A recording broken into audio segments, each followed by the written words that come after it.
What's up guys, ito na lang po si Kuya Sir at tayo po ay mag-react na naman kay Diwata dito sa kanyang video na kung saan inilahad niya dito na may nag-report sa kanya na may isang babae or kumain sa kanyang parisan na umorder,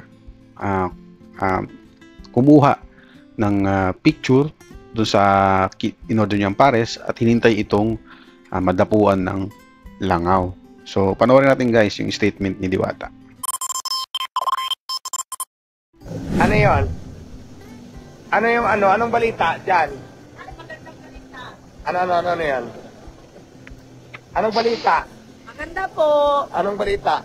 Maraming balita po. Maraming nagsasabi na yung pagkain daw natin may langaw. Inantay talaga yung langaw para dumapo doon sa pagkain ng overload.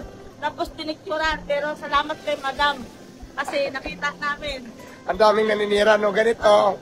May kumain kasi dito ngayon lang. May nakarating sa akin. So, nag-order siya ng Paris. Ikukwento ko lang, nag-order ng Paris sa kanin. Siyempre, under rice. Ngayon, nilagay sa lamisa. Hindi siya kumain, ha. Ang ginawa niya, hinintay yung langaw na dumapo. Para dumapo yung langaw. Hinintay para dumapo yung langaw, tapos pinidyohan, tapos umalis. Tapos lumayas na po. Salamat kay Madam. Salamat po talaga, Madam. Ang galing, no? So, ayan. Grabe yung Nakalive tayo ngayon na may mga ganyan talagang... Grabe yung pagiging desperado nun manira. Talagang pumunta pa sa parisan tapos kung totoo man yun grabe yun. No. Etsina. Ano nga ulit? So, kumain dito, nag-order. Tapos inantay yung langaw na dumapo. Tapos, iniwan, pinicturan. Iniwan. Baka ipopos niya na yun. Maya-maya, antayin niyo na lang. May content na siya. Kalukang mga tao, no? So, imagine mo, pupunta dito, nag-order. Tapos, hindi kinain. Tapos, may dalang cellphone. Hinintay dapuan ng langaw. Tapos, iwanan, umalis na. So, di ba maliwanag na nagko-content dito para masiraan ako? So, huwag na natin i-ano. To the highest level na yun. Live ba ito? Live ba tayo ngayon? Mga ganun. Tao.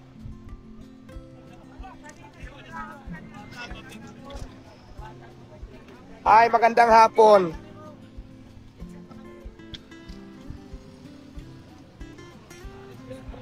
Ayan, naka-live tayo nga sa Diwata, Paris, na kung saan marami pa rin naman pala kumakain. Kala ko wala na. Ayan, o.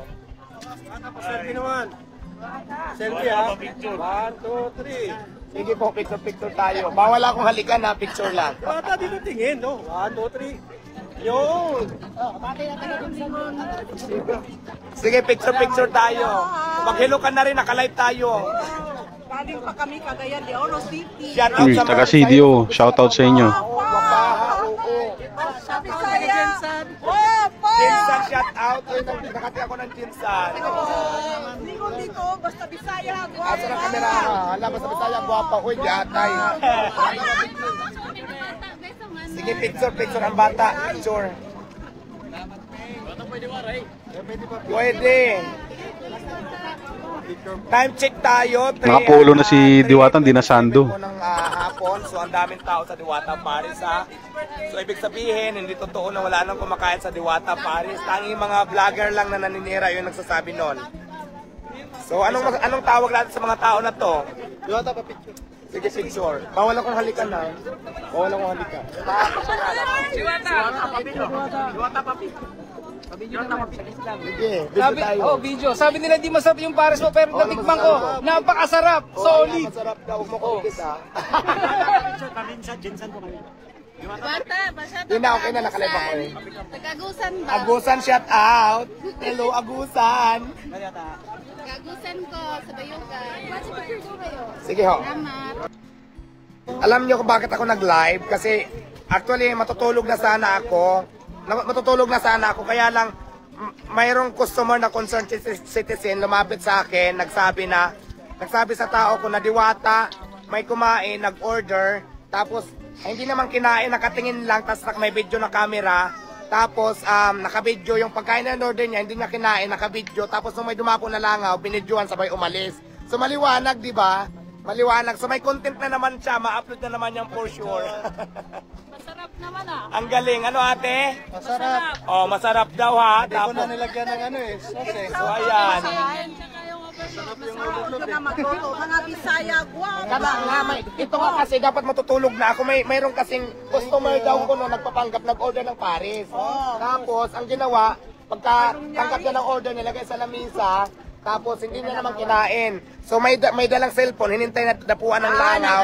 Tapos binigyan sabay umalis. So may content na siya, maliwanag, no? May content na naman. Very bad, pero kami guwapo. So ano masasabi niyo sa mga ganung tao? Mga naniniraman at inggiters. Oh, maliwanag naman talaga. Nainggit yun. Ano mother, nainggit, no? Inggiters. Sobra pa sa inggit. Kasi maganda kayo eh. Langaw, niready yung video, camera niya.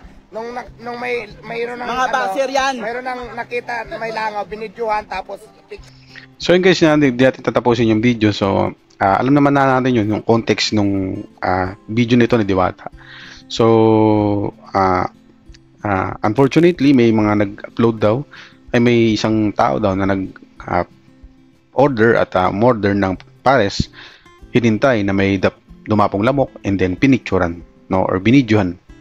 At nakita ito ng isang concerned citizen at nireport to sa kanyang tauhan at nireport ng kanyang tauhan sa kanya. Kaya siya daw hindi nakatulog at bigla siya napalive, no, para isiwalat, no, para malaman ng agad ng tao kasi ang live automatic niyan, hindi mo na hintayin, hindi ka na mag-edit, hindi ka na diretso na. Kumbaga para malinis agad yung kanyang pangalan. And then, para ma-inform yung kanyang mga followers at mga customers. So, babala lang, no, sa mga nagdinegosyo dyan, no. So, mag-ingat kayo sa mga ganitong klaseng tao kasi may mga tao talaga na hindi gusto na umaangat kayo at nakikita nila na sumisikat kayo at dinudumog kayo at nakikilala kayo.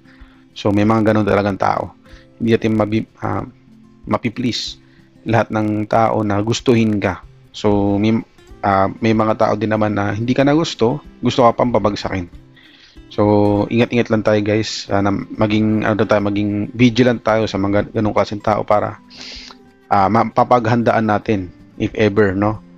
So yun lang guys, sana hindi nyo tularan yung kung sino man yung nag-order na yun, sino mang tao yun, kasi bukod sa nakakasira ka ng tao, makakasira ka rin ng negosyo. So, maraming salamat sa pagsama, sa panonood na ito, at thank you sa mga nanonood sa mga videos ko. And then, pa-follow na lang po kung hindi nakakaabala sa inyo. And then, pa-visit po ng aking YouTube channel para po dumami na tayo. Thank you again. Maraming salamat. God bless.